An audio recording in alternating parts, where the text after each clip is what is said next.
오늘의 말씀은요, 에스겔 31장입니다.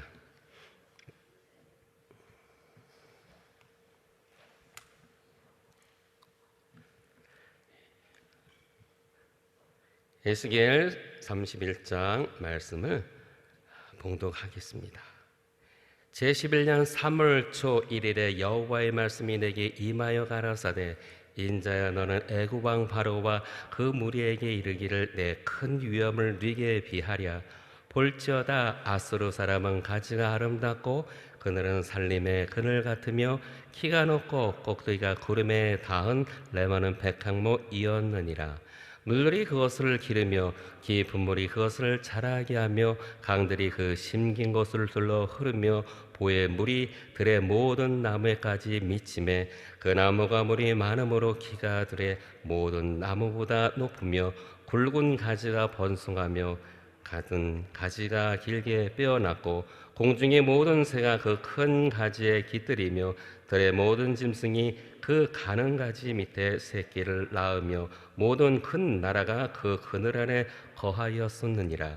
그 뿌리가 큰 물가에 있으므로 그 나무가 크고 가지가 길어 모양이 아름다움에 하나님의 동산의 백향목이 능히 그를 가리우지 못하며 잣나무가 굵은 가지만 못하며 단풍나무가 그 가는 가지만 못하며 하나님의 동산의 아무 나무도 그 아름다운 모양과 같지 못하였도다. 내가 그 가지로 많게 하여 모양이 아름답게 하였더니 하나님의 동산 에덴에 있는 모든 나무가 다 투기하였느니라. 그러므로 나 주 여호와가 말하노라. 그의 키가 높고 꼭대기가 구름에 닿아서 높이 빼어났으므로 마음이 교만하였은즉 내가 열국에 능한 자의 손에 붙일지라. 그가 임의로 대접할 것은 내가 그의 악을 인하여 쫓아내었음이라. 열국에 강포한 다른 민족이 그를 찍어 버렸으므로 그 가는 가지가 산과 모든 골짜기에 떨어졌고 그 굵은 가지가 그 땅 모든 물가에 꺾어졌으며 세상 모든 백성이 그를 버리고 그 그늘 아래서 떠나매 공중의 모든 새가 그 넘어진 나무에 거하며 들의 모든 짐승이 그 가지에 있으리니, 이는 물가에 있는 모든 나무로 키가 높다고 교만치 못하게 하며 그 꼭대기가 구름에 닿지 못하게 하며 또 물대임을 받은 능한 자로 스스로 높아서지 못하게 함이니, 그들을 다 죽는데 붙여서 인생 중 구덩이로 내려가는 자와 함께 지하로 내려가게 하였음이니라. 나 주 여호와가 말하노라. 그가 음부에 내려가던 날에 내가 그를 위하여 애곡하게 하며 깊은 바다를 덮으며 모든 강을 쉬게 하며 큰 물을 그치게 하고 레바논으로 그를 위하여 애곡하게 하며 들의 모든 나무로 그로 인하여 쇠잔하게 하였느니라. 내가 그러 구덩이에 내려가는 자와 함께 음부에 떨어뜨렸던 때에 열구로 그 떨어진 소리를 인하여 진동하게 하였고, 물 대임을 받는 에단의 모든 나무 곧 레바논에 뛰어나고 아름다운 나무들로 시야에서 위로를 받게 하였느니라. 그러나 그들도 그와 함께 음부에 내려 칼의 사륙을 당한 자에게 이르렀나니, 그들은 옛적에 그의 발이 된 자요 열국 중에서 그 그늘 안에 거하던 자니라. 너와 영웅하고 광대함이 에덴 모든 나무 중에 어떤 것과 같은고, 그러나 내가 에덴 나무와 함께 지하에 내려갈 것이요 거기서 할례받지 못하고 칼에 사륙당한 자 중에 누우리라. 이들은 바로와 그 모든 군대라. 나 주 여호와의 말이니라. 아멘. 교회 공책을 보겠습니다. 오늘의 제목은 균형이 깨지면 넘어집니다. 오늘의 요절 말씀은 10절과 11절입니다. 그러므로 나 주 여호와가 말하노라. 그의 키가 높고 꼭대기가 구름에 닿아서 높이 빼어났으므로 마음이 교만하였은즉 내가 내 열국에 능한 자의 손에 붙일지라. 그가 의미로 대접할 것은 내가 그의 악을 인하여 쫓아내었음이라. 아멘. 오늘 말씀을 좀 나누기 전에요, 찬양을 한 곡을 같이 나눴으면 합니다. 찬송가 342장입니다.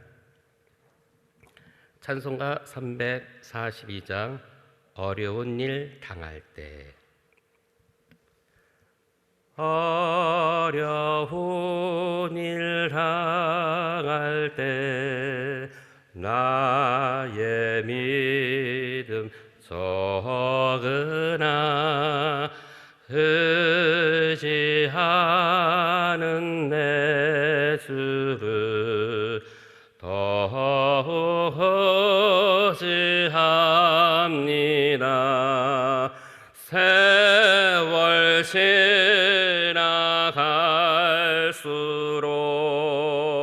의지할 것뿐이세 아무 일을 만나도 예수 의지합니다. 성령께서 내 맘에 밝히 비춰주시네. 인도하심 따라서 주만 의지합니다. 세월 지나갈수록 의지할 것뿐이세 아무 일을 만나도 예수 의지합니다. 밝을 때엔 노래며 어두울 때에 기도와 위태할 때 도움을 주께 간구합니다. 세월 지나갈수록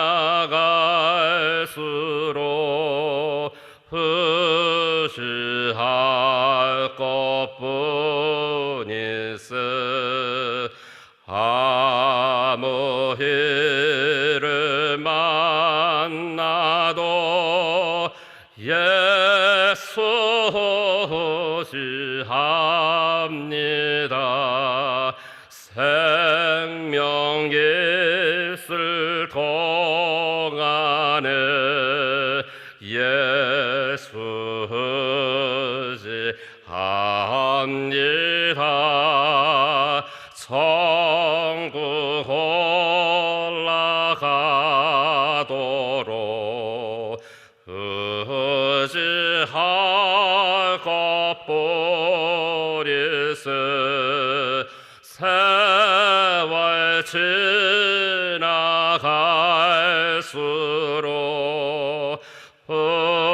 의지할 것뿐이세 아무 일을 만나도 예수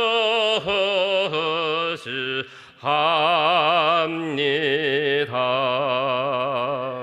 아멘. 주님께 모든 걸 의지하고자 원합니다. 저희들을 잡아주시고 붙들어 주시옵소서. 감사드리며 예수 그리스도 이름으로 기도드립니다. 아멘. 본문 교재를 보겠습니다. 씨름은 상대방의 균형을 무너뜨려서 넘어지게 하는 게임이다. 아무리 거대한 몸집이라도 균형을 잃으면 여지없이 모래성에 처박히고 만다.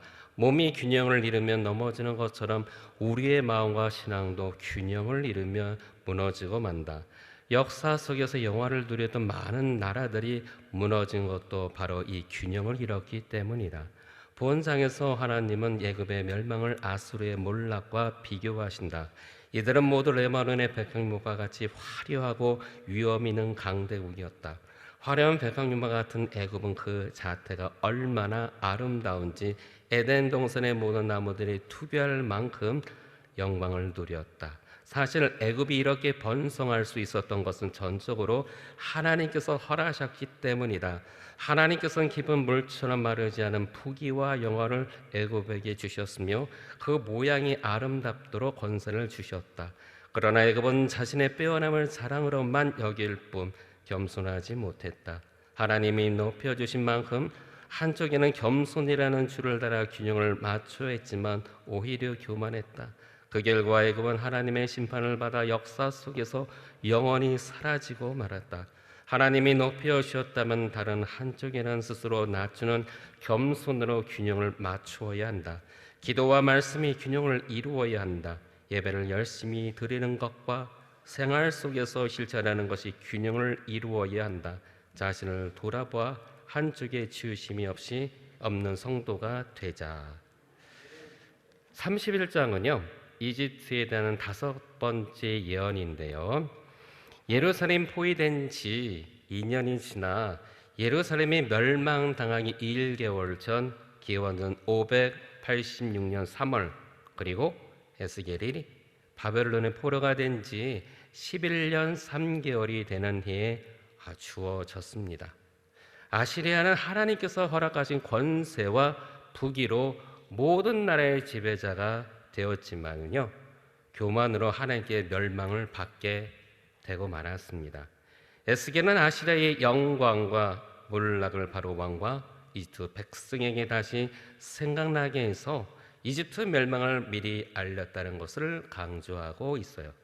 1절로 9절에서는 아시리아의 영광과 발전에 대해서 말하는데요, 이 예언은요 이집트의 영광과 몰락을 아시리아의 흥망에 비유하면서 레바논의 백향명에 비유된 아시리아가 교만하여 기원전 612년에 몰락한 것처럼 이집트 역시 교만 때문에 멸망하게 되리라는 것입니다. 레바논의 백향용은 매우 단단하고 키가 크나무로 많이 뻗은 가지는 많은 새와 짐승들의 피난처와 휴식처가 되었어요. 공중의 모든 새가 그 큰 가지에 깃들이며 들의 모든 짐승이 그 가는 가지 밑에 새끼를 낳으며 모든 큰 나라가 그 그늘 아래 거하였었느니라 라고 말씀합니다. 이것은 아시리아가 비옥한 땅과 지리적 위치를 이용해서 군사적으로나 경제적으로 놀라운 발전을 했고요, 영토도 많이 확장했음을 나타내 주고 있어요. 아시리아의 주변의 많은 국가들이 아시리아의 힘을 빌어서 평화와 안정을 유지하기 위해 왕의 충성을 맹세하고 동맹을 맺으려 했습니다. 이와 같이 에덴 동산의 견줄만과 아름답고 풍요롭게 번영했다는 사실과 비교해서 이집트의 번영을 기억시켜 주고 있어요. 10절로 14절에서는 아시리아가 멸망을 합니다. 여기에서 에스겔은 장래에 닥치게 될 이집트의 파멸을 바벨론에 멸망한 아시리아의 멸망과 비교하여 예언하고 있어요. 아름다운 레바논의 백향목과 같던 아시리아가 파멸하게 된 그 이유는요, 그들이 자신의 힘과 권위를 지나치게 믿고 하나님을 무시하는 교만에 빠졌기 때문이에요. 아시리아는 바벨론에 맞서 스키디아 및 메대와 동맹관계를 맺어 대항하려고 했지만은 하나님께서 막강한 세력으로 부상한 바벨론을 사용하여서 이집트보다 훨씬 더 강한 세력과 영향력을 가진 아시리아를 나무를 자르듯이 찍어 버렸습니다. 에스겔 28장 7절에 보면은 그런즉 내가 오인 곧 열국에 강포한 자를 거느리고 와서 너를 치리니 그들이 칼을 빼어 내 지혜 아름다운 것을 치며 그 내 영화를 더럽히며, 또 30장 11절에 보면 그가 열국 중에 강포한 자기 군대를 거느리고 와서 그 땅을 멸할 때 칼을 빼어 애굽을 쳐서 살육당한 자로 땅에 가득하게 하리라 라고 기록되어져 있습니다. 사실상 이집트는 하나님의 큰 은혜를 받았지만 자신들에게 주어진 은혜에 감사하지 않고 유다나 두로조는 교만한 결과 부귀와 영화로움을 모두 빼앗기는 징벌을 받고 말았어요. 15절로 18절에 보면은 아시리아의 멸망과 함께 이집트의 파멸을 맞이하게 됩니다. 아름답고 위 있는 레바논 백향목 비유를 통해 이집트의 영화로움과 멸망 이전의 아시리아의 제국의 영광을 비교한 에스겔 예언자는요, 이제 이집트의 파멸을 바벨론에 멸망당한 아시리아의 처참한 종말에 비유하여 예언하고 있습니다. 여기에서 바벨론에 의해 멸망당한 아시리아의 최후를 음부로 내려가는 것으로 언급되고 있는데요, 아시리아의 몰락은 주변 국가들에게 큰 충격과 슬픔을 가져다 주었습니다. 왜냐하면 그 백항명과 같은 아시리아가 쓰러졌다면 그보다 더 약한 약소국들은 더 이상 견딜 수가 없을 거라는 불안감 때문이었을 것이에요. 한편 아시리아보다 약한 자들 오히려 아시리아 동등한 입장에서 서게 되었다고 안도감을 느낄 수 있습니다. 특히 에스겔은 여기에서 백성들로 인해 절대적인 힘을 행사하시며 온 세상을 일관성 있게 자신의 목적대로 다스려 나가시는 여호와 하나님을 바라보도록 권하고 있어요. 결국 이집트가 멸망할 수밖에 없었던 것은요, 여호와를 의뢰하지 않고 교만하게 자신들의 이익만을 추구하는 나라와 민족, 불신자들의 경고의 메시지를 던져주고 있습니다. 주님은요, 연약하고 부족한 우리들을 자녀로 삼아 주셨을 뿐만 아니라 우리를 많이 높여 주셨어요. 하지만 우리는 스스로가 잘난 줄 알고 주님의 베풀어 주신 은혜를 잊어버리고 내 뜻대로 내 맘대로 오만방자하게 살아갑니다. 교만에 대해서 잠언서 16장 18절에서 이렇게 말씀하고 계시죠.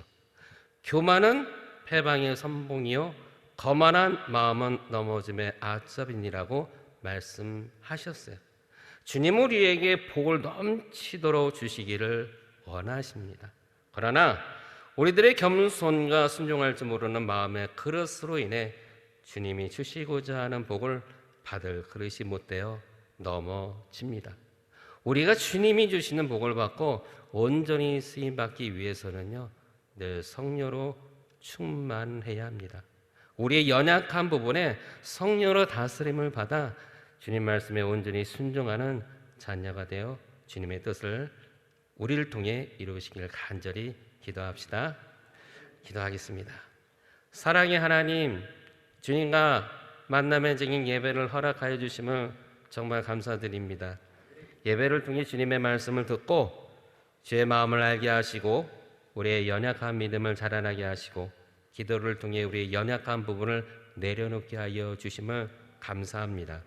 주님께서 주시는 복을 감당해 부족함이 없도록 저희들을 겸손케 하여 주시고 주님을 경외하게 하여 주옵소서. 성령을 인정하고 환영하고 모셔드립니다. 우리의 삶 속에 성령님이 동행하시어 우리를 통해 주님을 나타나게 하여 주옵소서. 임마누엘의 하나님께 감사드리며 예수 그리스도 이름으로 기도드립니다. 아멘.